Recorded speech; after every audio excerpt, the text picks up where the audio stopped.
Imtiaz Suleiman, the founder of the Gift of the Givers. Well done, congratulations. Now that we have confirmation that there has been the agreement of the unconditional release of Gerco held since 2017, what were the basis of those negotiations and this very, very positive outcome for the Deventer family? Imtiaz, good morning. Morning, Lester. It's like a lucky packet. When you don't have ransom money, you are hopeful and you pray, because it's very, very difficult to take anybody out without paying ransom money. Yes, we did it once with Yolandi Koki. We achieved that in 2014 January the 10th. We achieved that. We even secured the release of her husband, Pierre Koki, unconditionally. He was coming out on the 6th of December. Unfortunately, the U.S. Marines went in, and in a shootout, both he and the American hostage, Luke Summers, died. With Stephen, we reached a point where the captors said, right, you've got to stay out of this. This is between governments and state security agencies. So Stephen, we brought them to that point, but in the last phase, we don't know what happened. We helped many other countries with their own hostages. In this case, when we got involved, we only got involved when a family request. So in 2018, sort of a year later, we got involved. And what made it easier for us is that he was moved from Libya to Mali. We have no networks in Libya. We don't know anybody to talk to. But in Mali, we've dealt with this group before, on several occasions. So that made it easier. And we start the usual way. They know how we're going to ask. They know we're going to come and tell them, what, we've got no money. What can we do? The ransom was $3 million at that time. We brought it down to $500,000. But still, it was meaningless. Because she didn't, family could not afford it. There was no benefactor. The company he started working for, he had just started work. They were not going to pay. And Gift of the Givers don't pay ransom.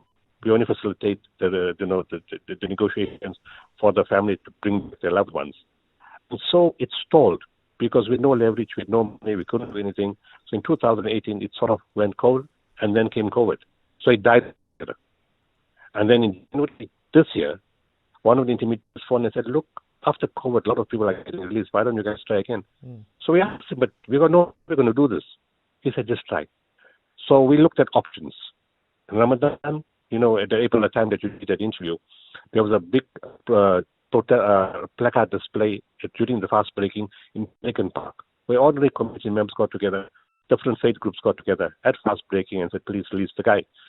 And then the religious leaders also sent a strong motivational letter to release Gerco in Ramadan. Nothing happened. Came Hajj pilgrimage, we decided the same thing. Nothing happened. But three strange things happened in the last few months, which is different. During the time of the Morocco earthquake, when we offered assistance to Morocco, but the Morocco government wasn't really accepting international assistance. They took it from two countries only. But the captors got the word that we had offered assistance. Now the captors and many of the intermediaries are somehow connected to Morocco. And they sent a message indirectly to say, thank you, for offering help. So we said, show us some goodwill on your side. Release Gerco unconditionally. No response. November 16th, something very strange happened.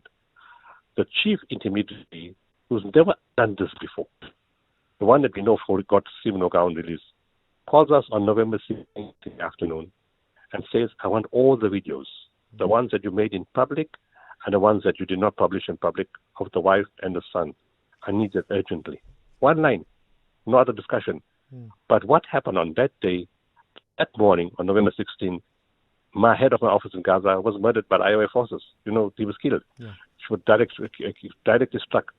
I don't know if that had anything to do with it. And then the 1st of December, we get a call from somebody we don't even know and from a country that we don't deal with. He says, I'm from Mauritania. You don't know me. I'm involved with the release of Gerco van Deventer. That's all. No further communication. Imtiaz, I know that you and the organization that you found you are graced with the quality of humility. But would you agree with me that it is Gift of the Givers' reputation in being a role player in many parts of the world, particularly at the moment in the Middle East, when it comes to humanitarian aid, that has led to the release of Gerco?